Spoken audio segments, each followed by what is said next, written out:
Gerald Celente, you've got the floor. The mainstream media more than ever is taking notice to all the shocking predictions you've made the last 3 years that are unfortunately coming true. Where is the economy? You say revolution's coming. The elite are stealing everything, even nailed down.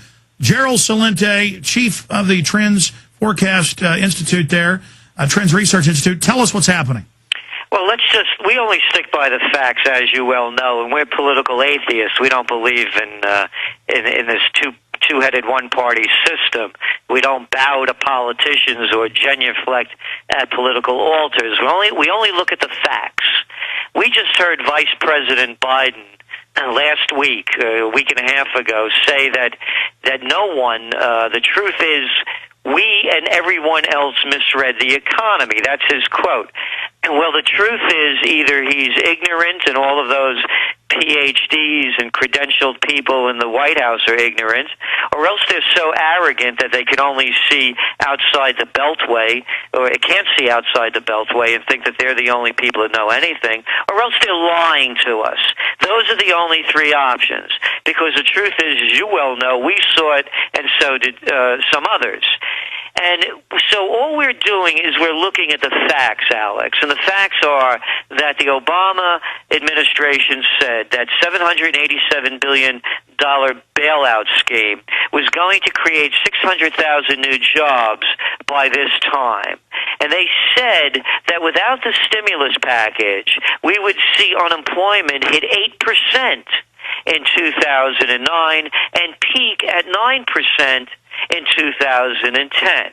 That's what they said. Now we have unemployment already, official unemployment, at 9.5%. So they're way off on that. How could they have any credibility? We've lost 2.5 million jobs since Obama has become president. And at very best, if you're going to be generous, they've spent 20% of the stimulus package and created, at best, 150,000 new jobs. So when you extrapolate this forward, the best they can do is come up with about 750,000 new jobs over 2.5 years, whereby they said they were going to create between 3.5 and 4 million jobs, and to wit, we've already lost 7.2 million since this recession, quote, officially began. Gerald, I was looking at a USA Today Finance Gallup poll, and it showed how Obama got elected at an 83, 84, depending on which one of the graphs. They've had several of these Gallup polls, and now he's dropped to the low 50s, but in some demographics below 50.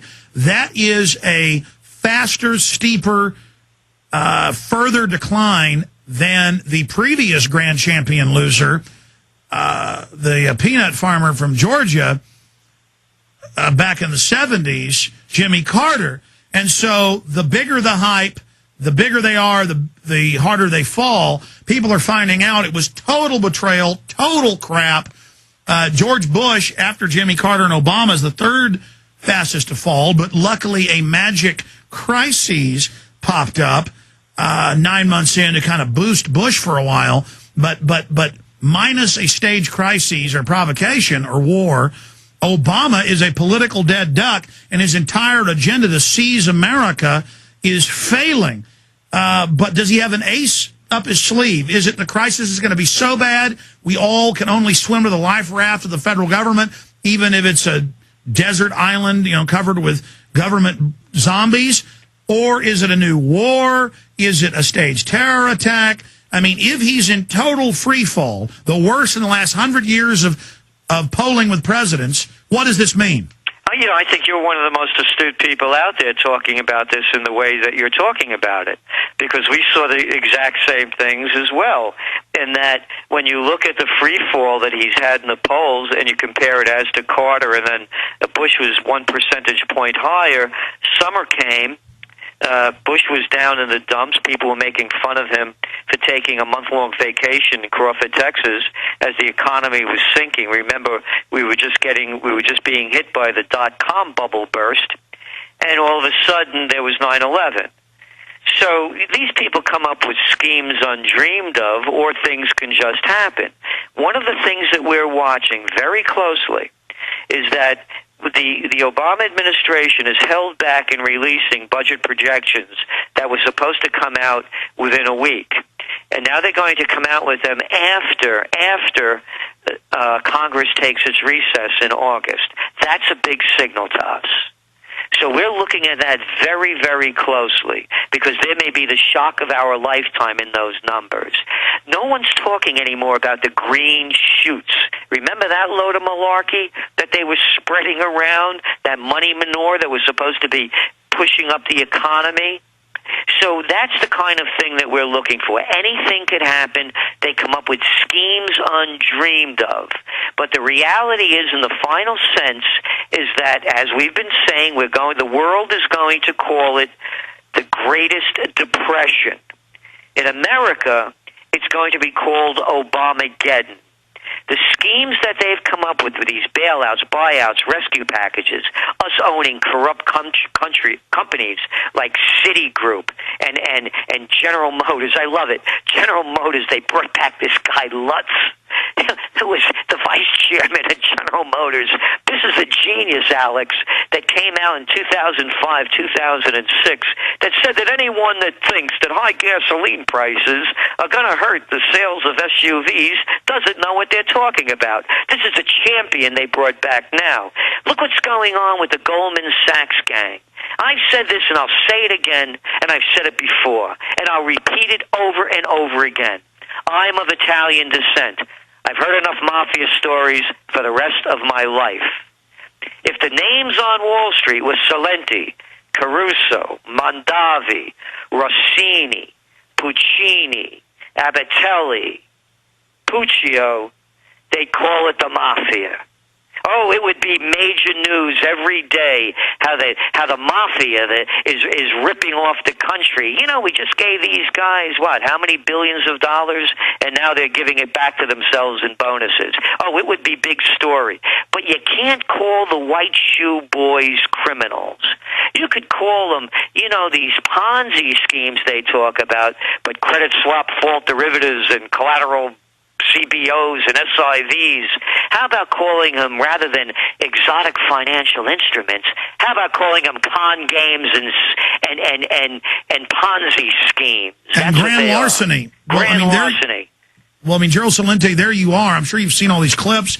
Paulson last week, the congressmen were asking him, where's the $200 million you got personally? Is that not a conflict of interest? And how all the regulators were former Goldman Sachs. And he just said, no, it's no conflict of interest. And we were talking before you came on live about the shockingness of actually watching $23.7 trillion stolen in 10 months, greater than the GDP times 2. I mean, I feel like I'm in a dream here, Gerald.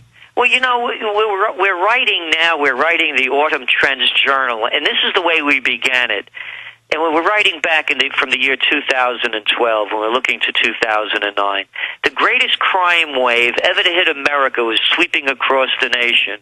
More lawless than the Wild West, better organized than gangland Chicago, a ruthless mob of financial bandits and political wise guys had taken control of the United States of America. Not a week went by without Wall Street and Washington committing world-class crimes, but all carried out under the cover of law.